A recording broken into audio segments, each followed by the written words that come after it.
श्री शिवाय नमस्तुभ्यम। आप सभी को श्रवण मास के 18वें दिन की ढेरों शुभकामनाएं। प्रिय भक्तों, आज हम शिव महापुराण में सुनेंगे 18वें दिन की कथा, 18वें दिन का अध्याय।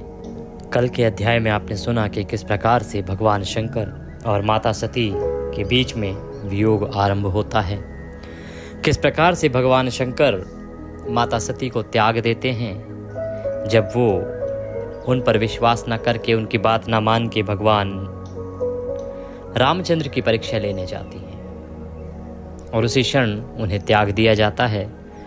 माता सती को यह समझने में अधिक समय नहीं लगता, परंतु भगवान शंकर उन्हें अपनी लीलाओं से बहलाने का प्रयास करते हैं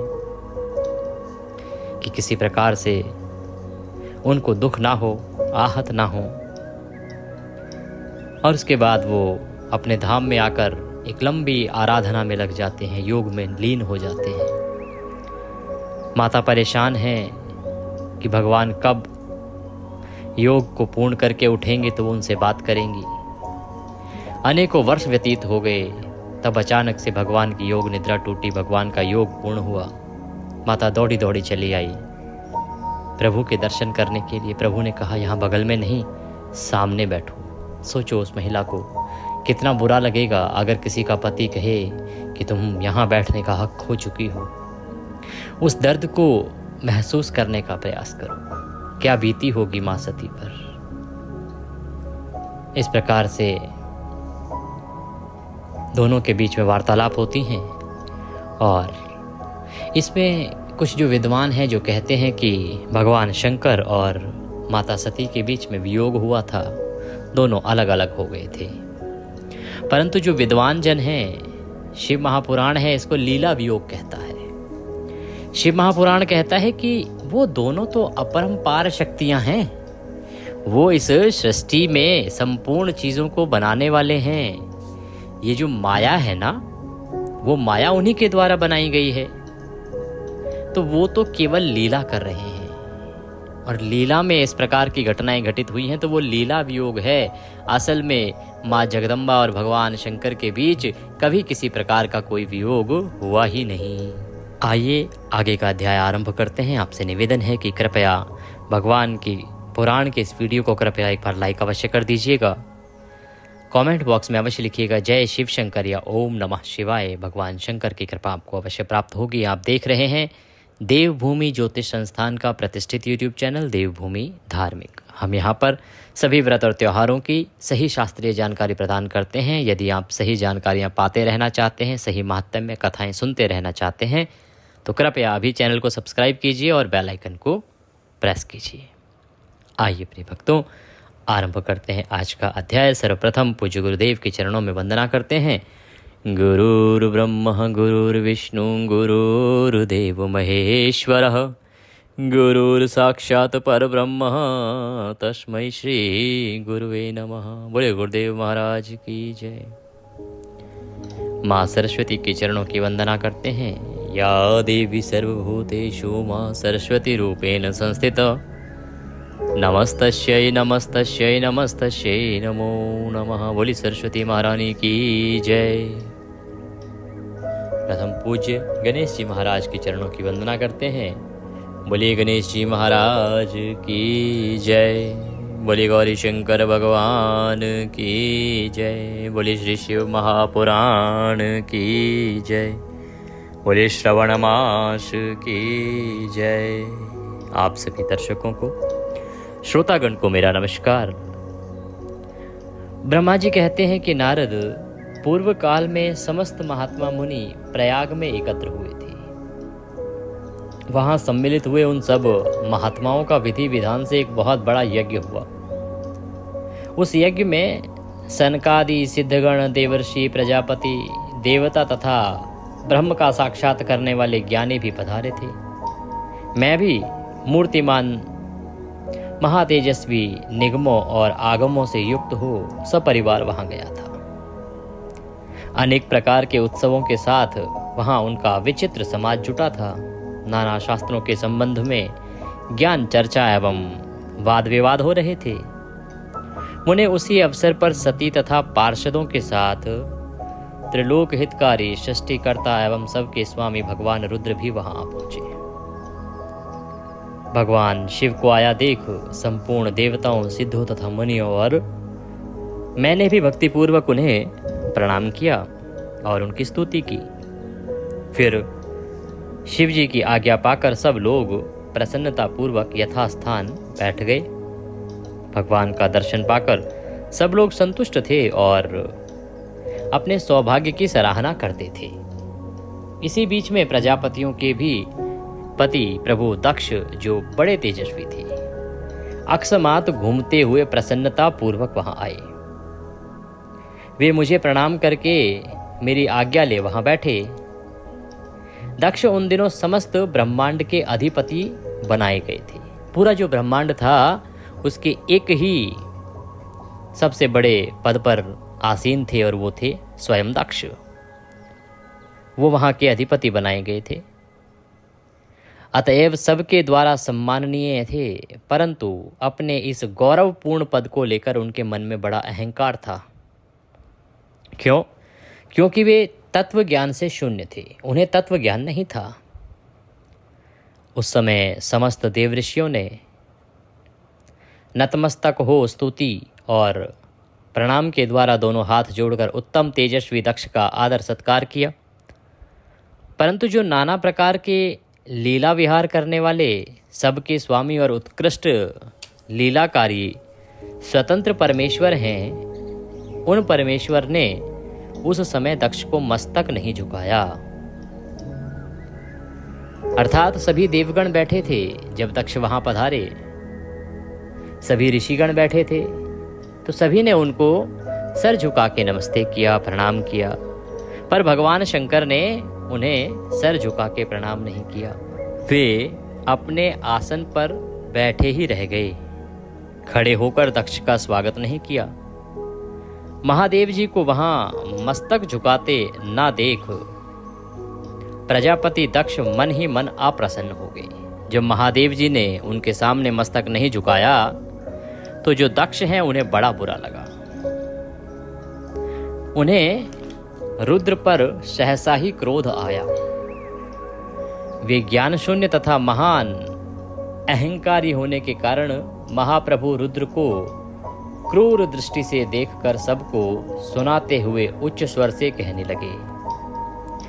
दक्ष ने कहा, ये सब देवता, असुर, श्रेष्ठ ब्राह्मण तथा ऋषि मुझे विशेष रूप से मस्तक झुकाते हैं, परंतु वह जो प्रेतों पिशाचों से घिरा हुआ महामनस्वी बनकर बैठा है, वह दुष्ट मनुष्य के समान क्यों मुझे प्रणाम नहीं करता? शमशान में निवास करने वाला यह निर्लज्ज जो मुझे इस समय प्रणाम नहीं करता, इसका क्या कारण है? इसके वेदोक्त कर्म लुप्त हो गए हैं। यह भूतों और पिशाचों से सेवित हो मतवाला बना फिरता है और शास्त्रीय विधि की अवहेलना करके नीति मार्ग को सदा कलंकित किया करता है। इसके साथ रहने वाले या इसका अनुसरण करने वाले लोग पाखंडी, दुष्ट, पापाचारी तथा ब्राह्मणों को देखकर उद्दंडता पूर्वक उसकी निंदा करने वाले होते हैं। यह स्वयं ही स्त्री में आसक्त रहने वाला तथा रति कर्म में ही दक्ष है, अतः मैं इसे श्राप देने को उद्यत हुआ हूँ। यह रुद्र चारों वर्णों से पृथक है और कुरूप है, इसे यज्ञ से बहिष्कृत कर दिया जाए। यह शमशान में निवास करने वाला तथा उत्तम कुल और जन्म से हीन है, इसीलिए देवताओं के साथ यह यज्ञ में भाग ना पाए। इस प्रकार से दक्ष ने क्रोध किया भगवान शंकर के पास। ब्रह्मा जी कहते हैं, नारद, दक्ष की कही हुई यह बात सुनकर भृगु आदि बहुत से महर्षि रुद्रदेव को दुष्ट मानकर देवताओं के साथ उनकी निंदा करने लगे। तो ऐसे बहुत से ऋषिगण भी थे जो देवताओं के साथ भगवान शंकर की निंदा करने लगे, क्योंकि वो अल्पज्ञानी थे, उनको आधा ज्ञान था। उन्हें लगा जब सभी देवताओं का सुप्रीम लीडर है दक्ष और सभी ने सर झुका के उसे प्रणाम किया है, तो इन्होंने क्यों नहीं किया? ये एक नई कुरीति को जन्म देने वाली बात है। वो जो अल्पज्ञानी लोग थे उन्होंने इस प्रकार से बाकी देवताओं की हाँ में हाँ मिला के भगवान की निंदा की। दक्ष की बात सुनकर नंदी को बड़ा रोष हुआ। उनके नेत्र चंचल हो उठे और वे दक्ष को श्राप देने के विचार से तुरंत इस प्रकार बोले। नंदीश्वर ने कहा, अरे रे महामूढ़, दुष्ट बुद्धि शट दक्ष, तूने मेरे स्वामी महेश्वर को यज्ञ से बहिष्कृत क्यों कर दिया? जिनके स्मरण मात्र से यज्ञ सफल और तीर्थ पवित्र हो जाते हैं, उन्हीं महादेव जी को तूने श्राप कैसे दे दिया? दुर्बुद्धि दक्ष, तूने ब्राह्मण जाति की चपलता से प्रेरित हो इन रुद्रदेव को व्यर्थ ही श्राप दे डाला है। महाप्रभु रुद्र सर्वथा निर्दोष हैं, तथापि तूने व्यर्थ ही उनका उपहास किया है। ब्रह्मांड धाम जिन्होंने इस जगत की सृष्टि की, जो इसका पालन करते हैं और अंत में जिनके द्वारा इसका संहार होगा, उन्हीं इन महेश्वर को तूने शाप दे दिया। नंदी के इस प्रकार फटकारने पर प्रजापति दक्ष रोष से आग बबूला हो गए और उन्हें श्राप देते हुए बोले, अरे रुद्रगणों, तुम सब लोग वेद से बहिष्कृत हो जाओगे, वैदिक मार्ग से भ्रष्ट तथा महर्षियों द्वारा परित्याज्य हो पाखंडवाद में लग जाओ और शिष्टाचार से दूर रहो। सिर पर जटा और शरीर में भस्म एवं हड्डियों के आभूषण धारण करके मद्यपान में आसक्त रहो। जब दक्ष ने शिव के पार्षदों को इस प्रकार शाप दे दिया, तब उस शाप को सुनकर शिव के प्रिय भक्त नंदी अत्यंत रोष के वशीभूत हो गए। शिलाद पुत्र नंदी भगवान शिव के प्रिय पार्षद और तेजस्वी हैं।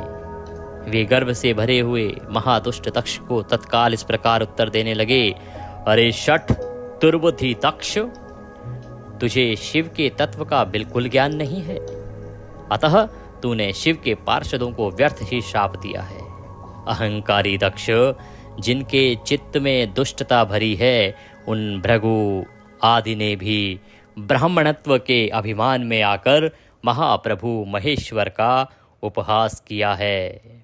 अतः यहाँ जो भगवान रुद्र से विमुख तुझ जैसे दुष्ट ब्राह्मण विद्यमान हैं, उनको मैं रुद्र तेज के प्रभाव से ही श्राप दे रहा हूँ।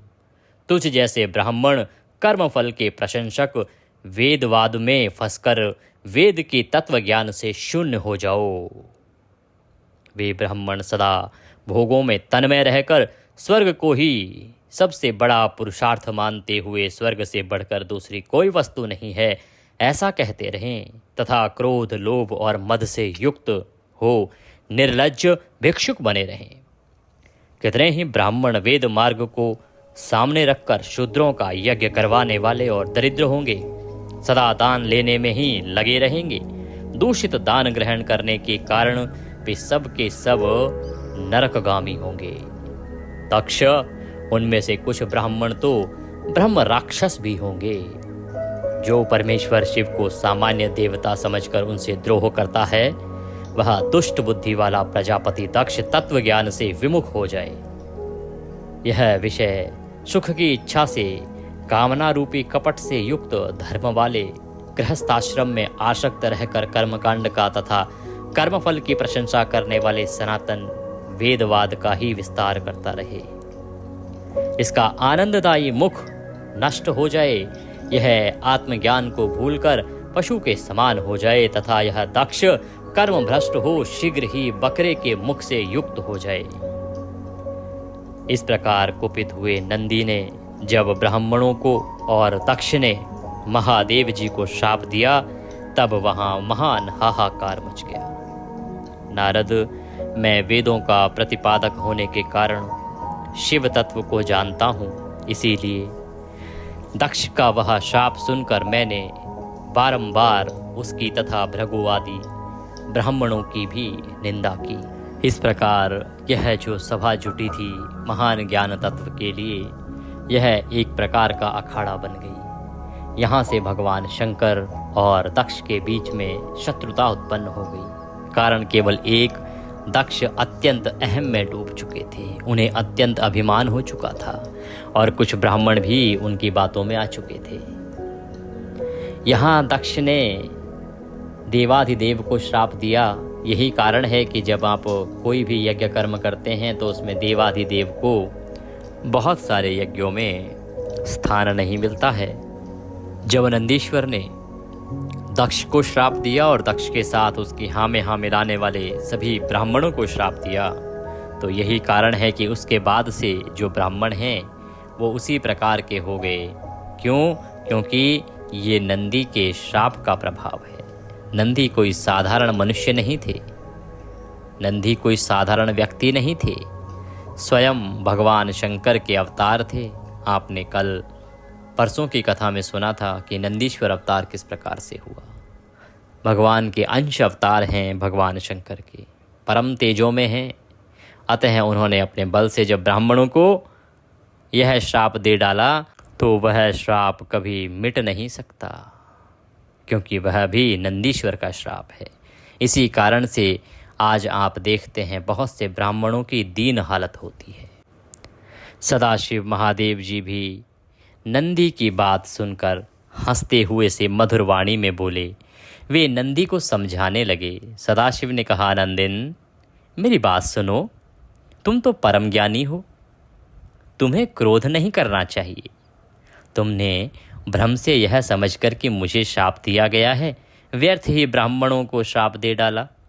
वास्तव में मुझे किसी का श्राप छू ही नहीं सकता, अतः तुम्हें उत्तेजित नहीं होना चाहिए। वेद मंत्राक्षर में और सूक्त में है, उसके प्रत्येक सूक्त में समस्त देहधारियों के आत्मा परमात्मा प्रतिष्ठित हैं। अतः उन मंत्रों के ज्ञाता नित्य आत्मवेत्ता हैं। इसलिए तुम रोषवश उन्हें शाप ना दो। किसी की बुद्धि कितनी ही दूषित क्यों ना हो, वह कभी वेदों को शाप नहीं दे सकता। इस समय मुझे शाप नहीं मिला है, इस बात को तुम्हें ठीक ठीक समझना चाहिए। हे महामते, तुम सनकादि सिद्धांतों को भी तत्वज्ञान का उपदेश देने वाले हो, अतः शांत हो जाओ। मैं ही यज्ञ हूँ, मैं ही यज्ञ कर्म हूँ, यज्ञों के अंगभूत समस्त उपकरण भी मैं ही हूँ। यज्ञ की आत्मा मैं हूँ, यज्ञ परायण यजमान भी मैं हूँ और यज्ञ से बहिष्कृत भी मैं ही हूँ। यह कौन, तुम कौन और ये कौन? वास्तव में सब मैं ही तो हूँ। तुम अपनी बुद्धि से इस बात का विचार करो। तुमने ब्राह्मणों को व्यर्थ ही श्राप दिया है। महामते नंदिन, तुम तत्वज्ञान के द्वारा प्रपंच रचना का बाध करके आत्मनिष्ठ ज्ञानी एवं क्रोध आदि से शून्य हो जाओ। ब्रह्मा जी कहते हैं, नारद भगवान शंभु के इस प्रकार समझाने पर नंदकेश्वर विवेक परायण हो क्रोध रहित एवं शांत हो गए। भगवान शिव भी अपने प्राण प्रिय पार्षद नंदी को शीघ्र ही तत्व का बोध कराकर प्रथम गणों के साथ वहां से प्रसन्नता पूर्वक अपने स्थान को चले गए। इधर रोषावेश से युक्त दक्ष भी ब्राह्मणों से घिरे हुए अपने स्थान को लौट गए, परंतु उनका चित्त शिवद्रोह में ही तत्पर था। उस समय रुद्र को श्राप दिए जाने की घटना का स्मरण करके दक्ष सदा महान रोष से भरे रहते थे। उनकी बुद्धि पर मूढ़ता छा गई थी। वे शिव के प्रति श्रद्धा को त्याग कर शिव पूजकों की निंदा करने लगे थे। तात नारद, इस प्रकार परमात्मा शंभु के साथ दुर्व्यवहार करके दक्ष ने अपनी जिस दुष्ट बुद्धि का परिचय दिया था वह मैंने तुम्हें बता दी। अब तुम उनकी पराकाष्ठा को पहुंची हुई दुर्बुद्धि का वृतांत सुनो। इस प्रकार से दक्ष दुर्बुद्धि हुए। इस प्रकार से भगवान शंकर से उन्होंने दुश्मनी ली। ब्रह्मा जी कहते हैं, नारद, एक समय दक्ष ने एक बहुत बड़े यज्ञ का आरंभ किया। उस यज्ञ की दीक्षा लेकर उन्होंने उस समय समस्त देवऋषियों, महर्षियों तथा देवताओं को बुलाया। वे सभी उस यज्ञ में पधारे। अगस्त्य, कश्यप, अत्रि, वामदेव, भृगु, दधीचि, भगवान व्यास, भारद्वाज, गौतम, पैल, पराशर, गर्ग, भार्गव, ककुश, सित, सुमंत, त्रिक, कंक, वैशंपायन ये तथा दूसरे बहुसंख्यक मुनि अपनी स्त्री पुत्रों के साथ उनको लेकर और दक्ष के यज्ञ में हर्षपूर्वक सम्मिलित हुए। इनके अलावा समस्त देवगण, महान अभ्युदयशाली लोकपालगण और सभी उपदेवता अपनी उपकारक सैन्य शक्ति के साथ वहां पधारे। दक्ष ने प्रार्थना करके सदल बल मुझ विश्वस्ता ब्रह्मा को भी सत्यलोक से बुलवाया था। इसी तरह भांति भांति से सादर प्रार्थना करके वैकुंठ लोक से भगवान विष्णु भी उस यज्ञ में बुलाए गए थे। शिवद्रोही दुरात्मा दक्ष ने उन सबका बड़ा सत्कार किया। विश्वकर्मा ने अत्यंत दीप्तिमान, विशाल और बहुमूल्य दिव्य भवन बनाए थे। दक्ष ने वे ही भवन समागत अतिथियों को ठहरने के लिए दिए। सभी लोग सम्मानित हो उन संपूर्ण भवनों में यथा योग्य स्थान पाकर ठहरे हुए थे। दक्ष का यह महायज्ञ उस समय कनखल नामक तीर्थ में हो रहा था। उसमें दक्ष ने भृगु आदि तपोधनों को ऋषित्वज बनाया गया था। संपूर्ण मरुदगणों के साथ स्वयं भगवान विष्णु उसके अधिष्ठाता थे। मैं वेदत्रयी का विधि को दिखाने या बताने वाला ब्रह्मा वहां बना था। इसी तरह संपूर्ण दिक्पाल अपने आयुधों और परिवारों के साथ द्वारपाल एवं रक्षक बने थे और सदा कौतूहल पैदा करते थे। स्वयं यज्ञ सुंदर रूप धारण करके दक्ष के उस यज्ञ मंडल में उपस्थित था। महामुनियों में श्रेष्ठ सभी महर्षि स्वयं वेदों के धारण करने वाले हुए थे। अग्नि ने भी उस यज्ञ महोत्सव में शीघ्र ही हविष्य ग्रहण करने के लिए अपने सहस्त्रों रूप प्रकट कर लिए थे।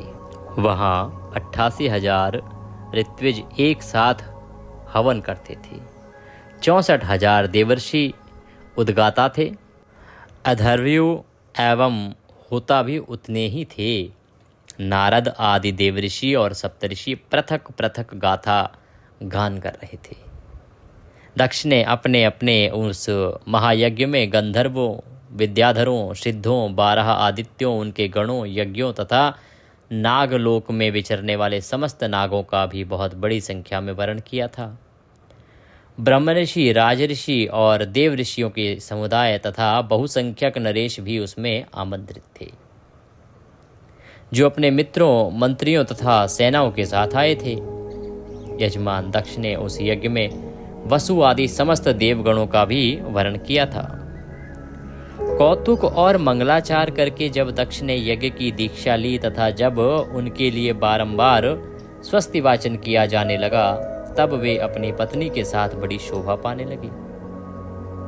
इतना सब करने पर भी दुरात्मा दक्ष ने उस यज्ञ में भगवान शंभु को आमंत्रित नहीं किया, भगवान शंकर को नहीं बुलाया। उनकी दृष्टि में कपालधारी होने के कारण वे निश्चय ही यज्ञ में भाग लेने योग्य नहीं थे। सती प्रजापति दक्ष की प्रिय पुत्री थी, तो भी कपाली की पत्नी होने के कारण दोषदर्शी दक्ष ने उन्हें अपने यज्ञ में नहीं बुलाया। उन्होंने कहा कि ये बेशक मेरी पुत्री है, पर है तो कपाली की पत्नी, इसलिए नहीं बुलाया जा सकता। इस प्रकार जब दक्ष का वह यज्ञ महोत्सव आरंभ हुआ और यज्ञ मंडप में आए हुए सब ऋत्विज अपने अपने कार्य में संलग्न हो गए, उस समय वहां भगवान शंकर को उपस्थित ना देख शिव भक्त दधीची का चित्त अत्यंत उद्विग्न हो उठा और वे इस प्रकार बोले। दधीची ने कहा, मुख्य मुख्य देवताओं तथा महर्षियों, आप सब लोग प्रशंसा पूर्वक मेरी बात सुनो। इस यज्ञ महोत्सव में भगवान शंकर नहीं आए हैं, इसका क्या कारण है? यद्यपि ये देवेश्वर बड़े बड़े मुनि और लोकपाल यहाँ पधारे हैं, तथापि उन महात्मा पिनाकपाणी शंकर के बिना यह यज्ञ अधिक शोभा नहीं पा रहा है। बड़े बड़े विद्वान कहते हैं कि मंगलमय भगवान शिव की कृपा दृष्टि से ही समस्त मंगल कार्य संपन्न होते हैं। जिनका ऐसा प्रभाव है वे पुराण पुरुष वृषभ ध्वज परमेश्वर श्री नीलकंठ यहाँ क्यों नहीं दिखाई दे रहे? दक्ष, जिनके संपर्क में आने पर अथवा जिनके स्वीकार कर लेने पर अमंगल भी मंगल हो जाता है तथा जिनके 15 नेत्रों से देखे जाने पर बड़े बड़े नगर तत्काल मंगल में हो जाते हैं, उनका इस यज्ञ में पदार्पण होना अत्यंत आवश्यक है। इसलिए तुम्हें स्वयं ही परमेश्वर शिव को यहाँ शीघ्र बुलाना चाहिए, अथवा ब्रह्मा, प्रभावशाली भगवान विष्णु, देवराज इंद्र, लोकपाल गणों, ब्राह्मणों और सिद्धों की सहायता से सर्वथा प्रयत्न करके इस समय यज्ञ की पूर्ति के लिए तुम्हें भगवान शंकर को यहाँ ले आना चाहिए। आप सब लोग उस स्थान पर जाएं जहाँ महेश्वर देव विराजमान हैं। वहाँ से दक्ष नंदिनी सती के साथ भगवान शंभु को यहाँ तुरंत ले आएं। देवेश्वरों, जगदम्बा सहित वे परमात्मा शिव यदि यहाँ आ गए तो उनसे सब कुछ पवित्र हो जाएगा। उनके स्मरण से, उनके नाम लेने से सारा कार्य पुण्य में बन जाता है। अतः पूर्ण प्रयत्न करके भगवान वृषभ ध्वज को यहाँ ले आना चाहिए। भगवान शंकर के यहाँ पदार्पण करते ही यह यज्ञ पवित्र हो जाएगा, अन्यथा यह पूरा नहीं हो सकेगा। यह मैं सत्य कहता हूँ। इस प्रकार से दधीची ने क्रोध करके समझाते हुए कहा। तो दधीची का यह वचन सुनकर दुष्ट बुद्धि वाले मूढ़ दक्ष ने हंसते हुए से रोष पूर्वक कहा, भगवान विष्णु संपूर्ण देवताओं के मूल हैं, जिनमें सनातन धर्म प्रतिष्ठित है। जब इनको मैंने सादर बुला लिया है तब इस यज्ञ में क्या कमी हो सकती है? जिनमें वेद, यज्ञ और नाना प्रकार के समस्त कर्म प्रतिष्ठित हैं, वे भगवान विष्णु तो यहाँ आ ही गए हैं। इनके सिवा सत्यलोक से लोक पितामह ब्रह्मा वेदों, उपनिषदों और विविध आगमों के साथ यहाँ पधारे हैं। देवगणों के साथ स्वयं देवराज इंद्र भी यहाँ पधारे हैं तथा आप जैसे निष्पाप महर्षि भी यहाँ आए हैं। जो महर्षि यज्ञ में सम्मिलित होने के योग्य, शांत और सुपात्र हैं, वे वेद और वेदार्थ के तत्व को जानने वाले हैं और दृढ़ता पूर्वक व्रत का पालन करते हैं। वे सब और स्वयं आप भी जब यहाँ पदार्पण कर चुके हैं, तब हमें यहाँ रुद्र से क्या प्रयोजन? विप्रवर, मैंने ब्रह्मा जी के कहने से ही अपनी कन्या रुद्र को ब्याह दी थी। वैसे मैं जानता हूँ हर कुलीन नहीं है, अर्थात भगवान शिव कुलीन नहीं है। उनके न माता है न पिता है। वे भूतों, प्रेतों और पिशाचों के स्वामी हैं। अकेले रहते हैं। उनका अतिक्रमण करना दूसरों के लिए अत्यंत कठिन है। वे आत्म प्रशंसक, मूढ़, जड़, मौनी और ईर्ष्यालु हैं। इस यज्ञ कर्म में बुलाए जाने योग्य नहीं है, इसीलिए मैंने उनको यहाँ नहीं बुलाया है। अतः दधीची जी, आपको फिर कभी ऐसी बात नहीं कहनी चाहिए।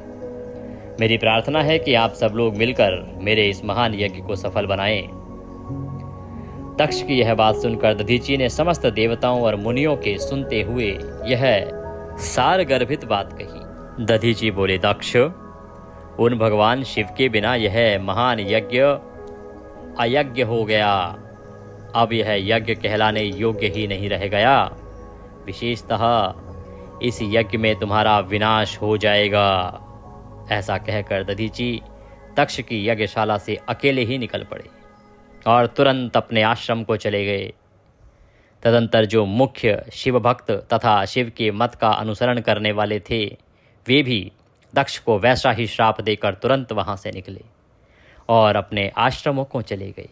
मुनिवर दधीची तथा दूसरे ऋषियों के उस यज्ञ मंडप से निकालकर जाने पर दुष्ट बुद्धि शिवद्रोही दक्ष ने उन मुनियों का उपहास करते हुए कहा।